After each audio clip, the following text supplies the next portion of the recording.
ভাই ভাই ভাই, এই মুহূর্তে আমি কোথায় দাঁড়িয়ে আছি? শরীয়তপুর জেলার গোসাইর থানার সাইক্কা ব্রিজে।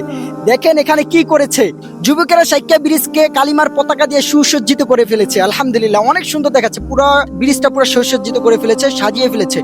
ওই দিন যদি যাত্রাবাড়িতে পতাকাটা না নামাইতো, তাহলে আজকে এরকমটা হইতো না। যাক, ভালোই হয়েছে। এরকম আপনারাও আমাদেরকে একটু খোঁচা মাইরা দিবেন, আমরা এগুলা করব।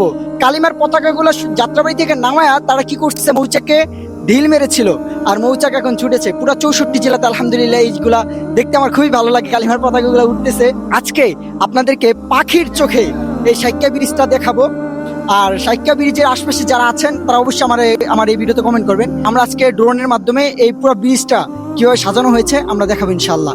আর আমরা চাই পুরো বাংলাদেশের 64 জেলায় কালিমার পতাকা এভাবেই উড়ুক। তো আমাদের পাখি আমরা উড়িয়ে দিচ্ছি। অলরেডি আমরা ড্রোন ছেড়ে দিয়েছি ওইদিকে। ওই যে দেখেন আকাশে উঠতেছে ড্রোনটা।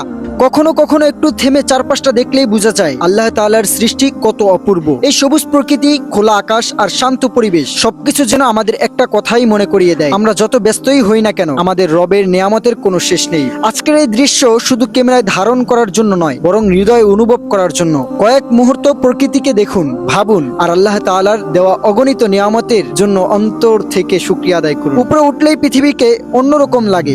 মনে হয় কিছু দৃশ্য শুধু দেখার জন্য নয়, অনুভব করার জন্য তৈরি করা হয়েছে। এই সুন্দর দৃশ্য আপনাদের কেমন লেগেছে অবশ্যই মন্তব্যে জানাবেন। আল্লাহ আমাদের সবাইকে তার নিয়ামতের কদর করার তৌফিক দান করুক। আমিন।